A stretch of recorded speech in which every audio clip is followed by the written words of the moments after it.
அனைவருக்கும் வணக்கம் மக்களே. நிதா ஃபார்ம் இந்தியா சேனல்லேருந்து இன்றைய பதிவு பார்த்தீங்கன்னா, இன்றைக்கி ஃபுல்லாக வந்து மார்க்கெட்டோட ப்ரைஸ் எப்படி அப் அண்ட் டவுன் ஆச்சு, இன்றைக்கி என்ன ரேட்டு, நேற்று என்ன ரேட்டு, இதை பற்றின ஒரு முழு தொகுப்பு இந்த வீடியோவில் பார்க்கலாங்க. இந்த மாதம் மே மாதம் வந்து பார்த்திங்கன்னா ஸ்டார்டிங்லேருந்து கொஞ்சம் ரேட்டு 100 ரூபா 150 ரூபா அப்படி தாங்க போயிட்டு இருந்தது. இப்போ லாஸ்ட் 1 வீக்காக வந்து பார்த்திங்கன்னா ப்ரைஸ் வந்து நல்ல ரேட்டுங்க. இப்போ நம்ம வந்து ஒரு 3-4 டேஸ்க்கு முன்னாடி வந்து பார்த்திங்கன்னா 250 rupees per kg, அதுக்கப்புறம் 200 ரூபா per kg, அப்புறம் 450 ரூபா per kg, இன்றைக்கி வந்து பார்த்திங்கன்னா 300 ரூபா கிலோ. அப்போது ஓவரால் வந்து பார்த்திங்கன்னா நல்ல ரேட்டு, எக்ஸலண்ட்டான ரேட்டு. நம்ம இந்த சமயத்துலலாம் வந்து கிட்டத்தட்ட ஒரு 40-50 கிலோ நம்ம பறித்து போட்டோம்னா ஒரு நாளைக்கு வந்து 15,000 14,000 ஒரு நாளைக்கு நமக்கு கிடைக்குங்க. இது எல்லாமே வந்து பார்த்திங்கன்னா நம்ம பூ நம்ம எந்த அளவு கொண்டு வரோம் அப்படிங்கிற பொறுத்து தாங்க. 2-3 சந்தேகம் வந்து கமெண்ட்டில் கேட்டிருந்தாங்க. அதில் என்னன்னு கேட்டிங்கன்னா, மழையில் வந்து மல்லி வருமா வராதான்னு. மழைக்கு வந்து மல்லி வருங்க, அதில் எந்த விதமான பிரச்சனை இருக்க வாய்ப்பு இல்லை. நமக்கு வந்து பனி இருக்கக்கூடாதுங்க. பனி வந்து பார்த்திங்கன்னா நம்ம இந்த மார்கழி மாதம் பனியெல்லாம் இருக்குது பார்த்திங்களா, அந்த மாதிரி பனி இருந்தால் மட்டும்தான் நமக்கு வந்து மல்லி வந்து அறுவடை வராதுங்க. ஏன்னு கேட்டிங்கன்னா, மழை இருக்கிறப்ப என்ன வரும்னா உங்களுக்கு வந்து மழையும் இருக்கும் வெயில் இருக்கும் இந்த சீசனில். ஸோ மல்லி வந்து வெயிலுக்கு நல்லா வந்துடுங்க. இந்த கிளைமேட் வந்து ரொம்ப ஒரு 20 டிகிரி செல்சியஸ் அந்த மாதிரி இருக்குது பார்த்திங்களா, அந்த சமயத்தில் வந்து மல்லி வந்து இந்த வெயிலுக்கு வந்து அறுவடை வராதுங்க, விளைச்சல் நல்லா வராது. மற்ற பட்டன் ரோஸு பன்னீர் ரோஸ் இருக்குது பார்த்திங்களா, அது நல்லாயிருக்கும். அது அந்த பனி சமயத்தில் அறுவடை வந்து ரொம்ப நல்லாவே இருக்கும்.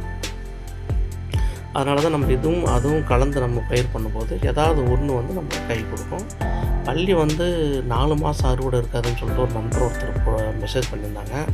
4 மாதம்லாம் மல்லி அந்த மாதிரி இல்லைங்க. கரெக்டாக இதனோட மல்லி வந்து உங்களுக்கு வந்து எண்ட் ஆஃப் நவம்பர் வரைக்கும் உங்களுக்கு கன்ஃபார்மாக வருங்க. இதில் எந்த மாற்று கருத்தும் கிடையாது. டிசம்பர் எண்டு வரைக்கும் கூட உங்களுக்கு வந்து மல்லி வருங்க.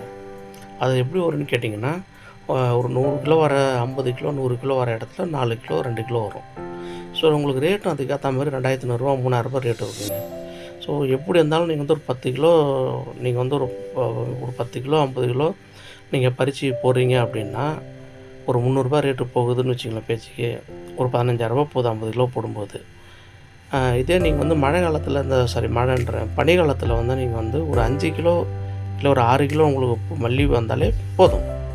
ஏன்னா 3,000 ரூபா ரேட்டு போகும், 3,000 ரூபா 2,500 ரூபா போகும்.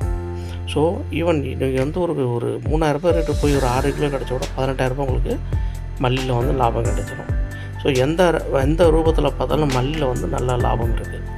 இது வந்து எப்போ நம்ம வந்து ப்ரொடக்ஷன் ஸ்டாப் ஆகும் அப்படின்னு பார்த்தீங்கன்னா, ஜனவரி மாதம் 1ஆம் தேதியிலேருந்து ஃபெப்ரவரி வந்து பார்த்திங்கன்னா எண்ட் ஆஃப் ஃபெப்ரவரி வரைக்கும் பார்த்திங்கன்னா இப்போ ப்ரொடக்ஷன் வந்து வராதுங்க. அதனால தான் என்ன பண்ணுவாங்கன்னா, நம்ம வந்து கரெக்டாக ஜனவரி ஃபஸ்ட் வீக்கு இல்லைனா டிசம்பர் வந்து லாஸ்ட் வீக்கு கரெக்டாக ஒரு 28 29 தேதி இல்லை 1ஆம் தேதி 2ஆம் தேதியெலாம் வந்து பார்த்திங்கன்னா மல்லி வந்து பார்த்திங்கன்னா மேலே ஃபுல்லாக கவாத்து பண்ணிவிடுவாங்க.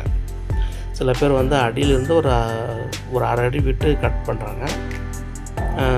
ஒரு சிலர் என்ன பண்ணுவாங்கன்னா, ஒரு செடி இருக்குது 1 மீட்ரு இருக்குன்னா ஒரு அரை மீட்ரு மேலேருந்து ஒரு அரை மீட்ரு விட்டு கட் பண்ணுவாங்க. ஸோ டிபெண்ட்ஸ் நீங்கள் எப்படி பண்ணுறீங்கன்றது நம்ம கட்டிங் பண்ண வீடியோவோட நம்ம போட்டிருக்கு பாருங்கள். அப்போது நம்ம செடி அந்த மாதிரி கட் பண்ணி விடும்போது ஜனவரி மாதம் ஃபெப்ரவரி மாதம் 2 மாதத்தில் அந்த செடி வந்து மறுபடியும் ப்ராசஸிங் எடுக்கும். மறுபடியும் துளிர் எடுத்து நல்லா அது செடியெல்லாம் வளர்ந்து ஒரு அரும்பு கட்ட ஸ்டார்ட் பண்ணும். அந்த 2 மாதம் ப்ரொடக்ஷன் வராதுங்க, அதனால் அப்படி பண்ணுவாங்க. நம்ம வந்து எப்போவுமே வந்து பார்த்திங்கன்னா நம்ம செடிகளை வந்து இந்த உதாரணத்துக்கு வந்து பார்த்திங்கன்னா, நான் இந்த சைடு இந்த நம்ம கிருஷ்ணகிரி மாவட்டம் அந்த மாதிரி சைட்லலாம் வந்து பார்த்திங்கன்னா பனிக்காலத்தில் கூட அவங்க வந்து விளைச்சல் கொண்டு வராங்க போல இருக்குது. அது எப்படி கொண்டு வராங்கன்ற டெக்னிக் நமக்கு தெரியல. பட் ஈவன் அவங்க வந்து அந்த சமயத்தில் 1 கிலோ 2 கிலோ 3 கிலோ ரொம்பலாம் கொண்டு வர முடியாதுங்க. பட் கொஞ்சம் 1 கிலோ 2 கிலோ 3 கிலோ அளவு கொண்டு வராங்க போல இருக்குது. ஆனால் ரேட்டு அந்த நேரத்தில் மல்லி கிடைச்சா போதும்னு ஒரு பூ வியாபாரிகள்லாம் வந்து பார்த்திங்கன்னா எங்கே 2 கிலோ கிடைக்குது அப்படின்னு சொல்லி அவங்க தோட்டத்துக்கே போய் வாங்கிட்டு போயிடுவாங்க. ஸோ அவ்வளோ ஒரு டிமாண்டிங்காக இருக்கும் அந்த சமயத்தில். ஏன்னா லாஸ்ட் இயர் நான்லாம் பார்த்தேன் அந்த மாதிரி லாஸ்ட் இயர்லாம் பார்க்கும்போது நம்ம தோட்டத்தில் வந்து பூ கிடைச்சா போதுன்ற மாதிரி இருந்தது. நம்ம அன்றைக்கி பூ இல்லை சார், வரல சார் அப்படின்னு சொன்னால் கூட நம்ப மாட்டாங்க. நீங்கள் வேறு எங்கேயாவது ரேட் அதிகமாக இருக்குது, நீங்கள் அங்கே கொடுக்குறீங்க அப்படின்னு சொல்லிட்டு ரெகுலராக போடுற கடையில் கேட்பாங்க. ஸோ அந்த மாதிரி வந்து பார்த்திங்கன்னா பயங்கர டிமாண்ட் இருக்கும் நமக்கு. ஸோ இந்த மாதிரி தாங்க ஒரு பூ விவசாயம், பூ சந்தை, பூ மார்க்கெட்டு இது பொறுத்து தாங்க எல்லாம் அமையும். நமக்கு வந்து பார்த்திங்கன்னா நம்ம விவசாயத்தை செய்யும்போது நம்ம வந்து அந்த எப்படி அந்த டெக்னிக் ரொம்ப ரொம்ப முக்கியம். வந்து பார்த்திங்கன்னா டெக்னிக் நமக்கு எப்படி அந்த தொழில்நுட்பம் நம்ம தெரிஞ்ச எந்த தொழில் இருந்தாலும் சரிங்க. நான் விவசாயத்தை மட்டும் நான் சொல்ல வரல. நீங்கள் எந்த தொழில் நீங்கள் செஞ்சாலும் உங்களுக்கு வந்து டெக்னிக் தெரியணும். அப்போ தான் நம்ம அதில் சாதனை பண்ண முடியும். அப்படி இது வந்து பெரிய ஒரு என்ன சொல்கிறது, ஒரு ராக்கெட் சயின்ஸ்லாம் கிடையாதுங்க. ஒரு விவசாயம் அப்படிங்கிறது வந்து எப்படி நம்ம வந்து நம்ம ஒரு தொழில் பண்ணும்போது எப்படி நம்ம வந்து கண்ணும் கருத்துமாக இருக்கிறோமோ, அதே மாதிரி தான் நம்ம விவசாயத்தில் கூட நம்ம அந்த மாதிரி ஒரு கண்ணும் கருத்துமாக இருந்தால் தான் அந்த விவசாயமும் ஜெயிக்கும். நம்ம வந்து ஏதோ ஒரு செடி நட்டுட்டோம், தண்ணி ஊற்றினோம், அடி உரம் போட்டோம், வந்துடும் அப்படின்னு நினச்சா வராதுங்க.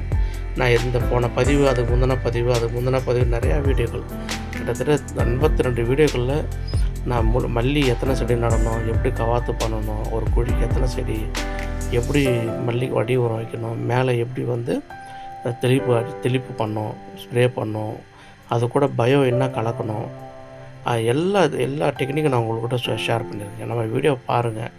அதுக்கு மேலே உங்களுக்கு சந்தேகம் இருந்தால் நீங்கள் கமெண்ட்டில் கேளுங்கள்.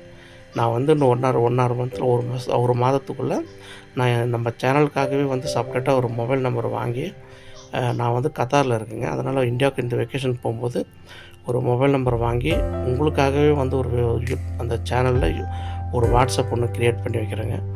யாருக்கு எவ்வளோக்கு சந்தேகம் இருக்கோ நாங்கள் எல்லாேருக்கும் நான் அந்த சந்தேகத்தை நிவர்த்தி பண்ணுற அளவுக்கு எனக்கு தெரிஞ்சதை நான் உங்கள்கிட்ட ஷேர் பண்ணுறேங்க. இப்போ நம்ம தோட்டம்லாம் பார்க்குறீங்க, நம்ம வந்து சும்மா வாயால் எதுவும் சொல்கிறது இல்லைங்க. நம்ம இந்த மாதிரி பண்ணுறோம், அந்த மாதிரி பண்ணுறோம், சாதனை பண்ணுறோம்லாம் கிடையாது. நம்ம தோட்டத்தை உங்கள்கிட்ட கொண்டு வந்து வீடியோவாக கொண்டு வந்து காட்டுறோம். இதை பார்க்குறவங்களுக்கும் தெரியும், இது நல்ல விளைச்சல் இருக்கா இல்லையான்றது உங்களுக்கும் தெரியுங்க. அதுமாரி நம்ம ஒரு விவசாயத்தை நம்ம பண்ணுறோம் அப்படின்னா அதை செழிப்பாக பண்ணோம்னா சிறப்பாக இருக்குங்க. நம்ம தோட்டத்தில் நல்ல மழைங்க. அந்த மழை சமயத்தில் அந்த மயில் வந்து தோகை விரித்தாடுது. அந்த அழகுன்றது ஒரு பேரானந்தங்க. அது இங்கே பாருங்கள், அந்த மயில் வந்து பாருங்கள், இந்த மாதிரி நிறைய மயில் இருக்குதுங்க. நம்ம தோட்டத்தில் வந்துக்கிட்டே இருக்கோம், போய்கிட்டே இருக்கோம். நிறைய மயில் வரும் போகும்.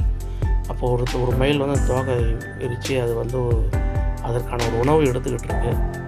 ஃபஸ்ட்டு அதையும் உங்கள்கிட்ட வந்து ஷேர் பண்ணலாம் அப்படின்னு சொல்லிட்டு தாங்க நான் வந்து உங்கள்கிட்ட அதையும் காட்டுறேன். இங்கே பாருங்கள், இது வந்து நல்ல மழைங்க. கண்டினியூஸாக மழை பெஞ்சிகிட்டே இருக்குது. நம்ம இடத்துல கண்டினியூஸாக மழை பெஞ்சிட்ருக்கு. கிட்டத்தட்ட ஒரு ஜனவரி பார்த்திங்கன்னா ஒரு 10ஆம் தேதியிலேருந்து ஆரம்பிச்சதுங்க. எவ்ரிடே நமக்கு வந்து பார்த்திங்கன்னா இந்த மாதிரி ஒரு மழை பெஞ்சிக்கிட்டே இருக்குது. கிட்டத்தட்ட வந்து பார்த்திங்கன்னா அவ்வளோ ஒரு பேரானந்தம் எங்களுக்கு. கிட்டத்தட்ட இது வந்து பார்த்திங்கன்னா ஒரு மியாவாக்கி காடோ இல்லை ஒரு கொடைக்கானலில் ஒரு ஊட்டியோ அங்கே எப்படி ஒரு மைக்ரோ கிளைமேட் வந்து பார்த்திங்கன்னா இருக்கோ, அந்த மாதிரி ஒரு மைக்ரோ கிளைமேட் வந்து பார்த்திங்கன்னா என்னோடய ஃபார்மில் வந்து உருவாகிட்டு இருக்குங்க. மைக்ரோ கிளைமேட் அப்படின்னா என்னன்னு சொன்னிங்கன்னா, ஒரு 35-40 டிகிரி செல்சியஸ் வந்து அவுட்டில் இருக்குது அப்படின்னா, நம்ம ஃபாரஸ்ட்டில் வந்து ஒரு 23-24 டிகிரிக்கு மெயின்டைன் பண்ணணும். அதுதான் வந்து மைக்ரோ கிளைமேட் சொல்லுவாங்க. இன்னும் ஒரு சிலர் ஃபார்ம்லாம் வந்து பார்த்திங்கன்னா 15 டிகிரிலாம் இருக்குதுன்னு சொல்கிறாங்க. அவங்க வந்து பார்த்திங்கன்னா ரொம்ப அடர்த்தியாக மரம்லாம் போட்டு ரொம்ப மேலே போயிடுச்சு மரம்லாம். இப்போ நம்ம தென்னை மரங்கள்லாம் வந்து பார்த்திங்கன்னா கொஞ்சம் மரங்கள் ஹைட்டாக இருக்குது, இன்னும் கொஞ்சம் மரங்கள் ஹைட் ஆகணும். அதுக்குள்ளே தான் வந்து ஊடுபயிராக தான் தேக்கு மரம்லாம் போட்டிருக்கோம். இப்போ முருங்கை மரம் எல்லாமே இதெல்லாம் வந்து பார்த்திங்கன்னா கொஞ்சம் ஒரு 1 or 2 இயர்ஸ் போனதுக்கப்புறமா நம்ம அக்ரோ ஃபாரஸ்ட்ரி தமிழ்நாடு டிபார்ட்மெண்ட்லேருந்து வந்துட்டு அவங்களும் வந்து பார்த்துட்டு சொன்னாங்க, இது டெஃபினட்டாக இது வந்து ஒரு மைக்ரோ கிளைமேட்ரிக்கல் ஃபார்மிங் வந்து உருவாகிறதுக்கு சான்ஸ் நிறையா இருக்குது அப்படின்னு சொன்னாங்க. சரி, அதனால தான் எங்களுக்கும் வந்து அந்த மாதிரி ஒரு ஃபார்மிங் உருவாக்கணும். அது வந்து பார்த்திங்கன்னா எனக்கு வந்து ஒரு பேரானந்தங்க. ஏன்னா இந்த மாதிரி இடத்துல இருக்கணும், இந்த மாதிரி இடத்துல வாழணும், இந்த மாதிரி இடத்துல தான் சுவாசிக்கணுன்றது எனக்கு வந்து ரொம்ப ரொம்ப இஷ்டம். அந்த இஷ்டத்துக்காக தான் நான் மரத்தை வளர்க்குறோம். நம்ம பூவரச மரம்லாம் வந்து பார்த்திங்கன்னா தேடி கண்டுபிடிச்சி கொண்டு வந்து நம்ம ஃபார்மில் வைப்பேங்க. இப்போ அடுத்தது வந்து பார்த்திங்கன்னா எனக்கு வந்து இந்த மரம் வைக்கணும் ரொம்ப ஆசைங்க. பூவரச மரம் நட்டாயிடுச்சுங்க. அந்த மரத்தோட பேர் மறந்துட்டுங்க, சாரிங்க. அந்த மரத்தை கொண்டு வந்து நடும்போது நான் உங்களுக்கு வந்து வீடியோவில் நான் பதிவு பண்ணுறேங்க. சரிங்க, நம்ம எண்டு வந்தாச்சு வீடியோவில். நான் உங்களுக்கு எல்லாமே சந்தேகம் உங்களுக்கு தேவையானதெல்லாம் நான் தெளிவுபடுத்திட்டுங்க. இதுக்கு மேலே ஏதாவது உங்களுக்கு சந்தேகம் இருந்தால், டவுட் இருந்தால் கமெண்ட் பண்ணுங்கள். இன்றைக்கி ஃபுல்லாக அந்த மார்க்கெட் ப்ரைஸ் தான் இன்றைக்கி ஷேர் பண்ணேன். எப்படி மார்க்கெட் ப்ரைஸ் ஏற்ற இருக்கும்லாம். ரொம்ப ரொம்ப நன்றிங்க. Thank you so much. Please subscribe to my சேனலுங்க. Thanks lot for your kind support.